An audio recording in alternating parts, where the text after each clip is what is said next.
Hmm. Tak dia punya sos, dia punya daging. Rosat sikit kat korang, tunjuk daging dia. Kita punya Big Mac dekat dapur kuih ni macam mana. Satu pieces ni RM2. Korang ambil 3, RM5 saja. Walaupun harga dia murah RM2, tapi dia punya inti dia memang padu. Bismillahirrahmanirrahim.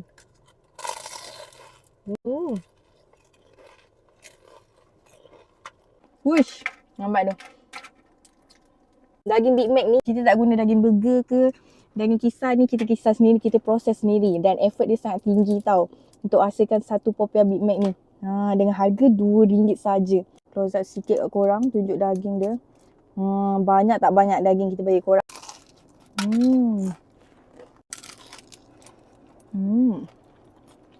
Kotak timun jeruk kita letak kat korang.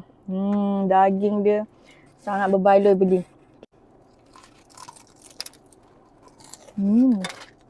Nak datang dekat Kik Mall boleh, nak datang dekat kedai pun boleh. Dekat Kik Mall hari ni last day, kita punya booth. Sabtu dah tak ada. Kita open sampai 6.30 petang, insyaAllah. Second trip kita ada bawa popiah Big Mac ni. Jangan lupa singgah datang ramai-ramai.